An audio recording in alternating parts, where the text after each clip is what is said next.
While today's video doesn't really meet the main theme, it technically is in Maine, so let's get into it.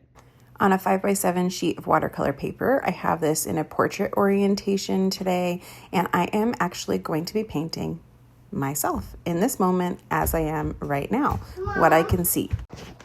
I started with the edge of the recliner where I'm sitting, and then I started adding in the shape of my legs and feet and the clipboard that I am working on right now. I tried to pay attention to the shading of the recliner around me so that it could look accurate when I got to that point.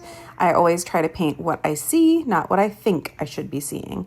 And now I'm doing the outline of the couch that's in front of me and the lamp, and I'm just adding some shading to those as well, making sure to add things like the bottom of the couch and the legs from the get-go so that I don't forget to add them in later or, lose control of where the positioning of everything is.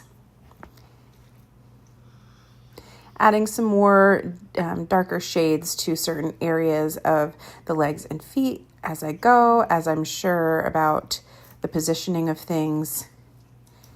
Adding some more dimension to the lamp and some of the stained glass feature on the lamp shade. This is one of my favorite lamps in my house, so it was very fun to paint. It came from my aunt. And I'm now adding a little more pink shades to these kind of yellow toned skin areas.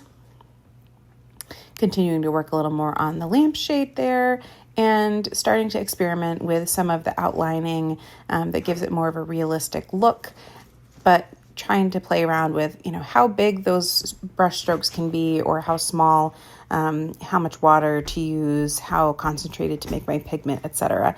And just doing a little bit of the edge of that stained glass effect.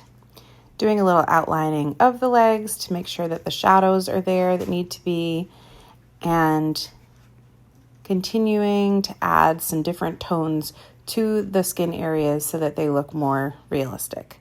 Decided I would add some curtains to the window in the background, and I thought that color of curtain would go well with the lampshade. Added the flooring, and now I'm adding details to that clipboard and adding the tape around my paper that you see as I'm working, adding the legs through the clear clipboard so that you can tell what I'm working on and that it is right on my lap. And you can tell that it's see-through because you can see the legs through it. And adding the rest of those tape spots. And then felt like maybe I could have stopped there, but instead I added a little bit of what I had painted right onto that as well, so that it was like a mini painting within a room. And there you have it, all done. What do you think?